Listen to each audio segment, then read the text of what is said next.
How Europe has become so dependent on Putin for gas. The United States warned Europe at the initial stages of a $1.1 billion project. The project would ensure a supply of 40% of Europe's natural gas imported from Russia through a network of pipelines. They suggested that this step could go south as the Russians could use the energy supply as leverage over the region. But since Russia was a neighboring country, they thought it was a safe bet and ignored it. Europe hasn't been so efficient in terms of natural gas production and consumption, as the statistics show that in the year 2008, their natural gas output was 200.2 billion cubic meters, and it declined over the years, and in the year 2020, their natural gas output was 47.8 billion cubic meters. That is about a 75% drop in output. On the other hand, the continent consumed about 379 billion cubic meters of natural gas in the year 2020 alone. This gives us a brief idea about how vulnerable Europe is at this point in terms of natural gas. Now, with Russia filling 40% of it, this could mean a dirty strategy could be at play. No country is perfect. They have their highs and lows, and so they trade. This could be differences in technology, in resources. Then there are economic demands, and sometimes it could be just to take benefits from different government policies across countries. This international trade is crucial as to aid each other from what they're deprived of. In today's video, we will explore how much a case could weaken a nation from the inside. But before we explore the topic and decipher the intensity of the situation, if you are new here and you like the content on this channel, then give it a sub, as it would be empowering. And let's begin. This is how Europe has become so dependent on Putin for gas. The dependence. Storage tanks at the European Union were depleting as the benchmark gas prices reached an all-time high on December 21st. The natural gas being consumed by 9.78% of the total world population, while the loyal Russian gas exports were maintaining their inventories at the Norwegian fields, and they took their time. Nord Stream 2, the Russian pipeline under the Baltic Sea that connected to Germany, was completed but stuck in politics and a long, lengthy regulatory process. This did stir up a sense of chaos in the nation as the prices soared and the natural gas tanks were far from being filled. As we can see, Russia has exported about 1,550 TWh of natural gas through the pipeline networks, with an additional 120 TWh as liquefied natural gas in 2021. Now, should Europe stop this transaction, they would have to replace about 1,700 TWh through some other sources. And of course, there are the logistics. Even if they do manage to find some of the sources, transporting them would be a pain in the pipeline. Foreign Minister Annalena Baerbock warned Europe about this scenario and how Russia is using energy as a weapon. Since the early summer, Russia has been sending less gas to Europe, making various excuses such as its necessity to fill their domestic storage site ahead of winter, and citing lower fuel requests from the European buyers. Russian President Vladimir Putin said that the gas crisis that occurred in Europe was their own fault, as they shifted to short-term spot deals. In December, Putin also said, and I quote, "Nord Stream 2 would undoubtedly lower the price on the spot market of Europe. But the German regulators do not expect any approval from Russia before July, by which the peak gas demand would be over."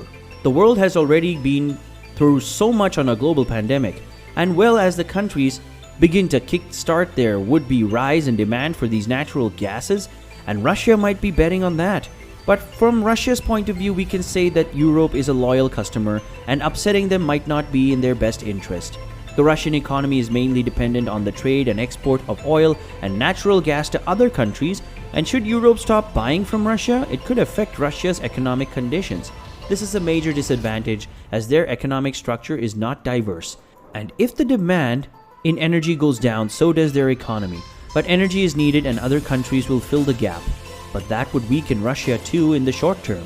As for Europe, the crisis might be a storm before the calm, as the US have been preparing for the diversion of natural gas supplies from around the world to Europe if Russia cuts the supply. US officials on Tuesday said that they have been negotiating with the global suppliers, and they were now sure that Europe would not face the difficulties if the Russians turned the tap off.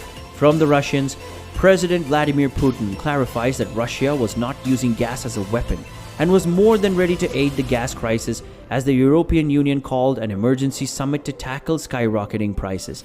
He said this is just politically motivated chatter, which has no basis whatsoever. Energy demands have increased as the world rebounds from the pandemic. It is affecting the prices of oil, gas, and coal as they struggle to lessen the use of polluting fossil fuels in the fight against global warming. The main cause of this energy crisis might have just been a misunderstanding. As the world opens its doors and started living a normal life, the energy consumption would increase, and as Europe made short-term spot deals and the energy consumption increased, the energy crisis was bound to happen. This might not have been a display of domination over Europe, but merely a demand difference as winter is a season when the demand for the gas surges. But we never know. Politics is always a game of poker. And maybe it's just a poker face as satellite images show Russian troops marching at the Ukraine border. The Russian-Ukraine conflict. In March and April 2021, when the world was locked down, about 100,000 Russian soldiers with military equipment were spotted marching at the eastern borders of Europe, setting up camps at the borders of Ukraine and Crimea, the state that was annexed by the Russians in early 2014. This has kept the West on toes as they suspect an invasion. With 70% of their combat power, the Russian battalion might be in for a full-scale invasion of Ukraine. The timing of the invasion, which is expected to be on and around Feb, the US official said if Russia were to invade the capital of Kyiv, it would fall within a couple of days. They also estimated that Ukraine could suffer civilian casualties and troop casualties on a large scale, with an estimation of 5,000 to 75,000 fatalities. Even though the Russian officials did deny any plans of invasion, it seems like they're preparing it, with medical facilities and artilleries being set up at the borders. Studying this case took a lot of research, and I realized that I'm not capable of understanding things from a political standpoint. I realized that the pandemic has affected the economy, and this could prompt a short-term deal as a wise step. But as winter came, the energy demand surged, and so Europe faced the crisis. The Nord Stream pipeline would have ensured a better energy import, but the regulatory process is time-taking, and the Germans do not expect approval until mid-year. This could have led to the gas crisis, and I'm sure that Russia has other countries to export their gases to, and they do it as per their deal. However, the Russians did say that they would help the European Union at the time of crisis, and even if they don't, the American officials are sure that their support would be enough to not let Europe suffer this crisis. And then there is the invasion. It's also possible that Russians reduce the supplies to weaken the nation as they proceed to invade Ukraine.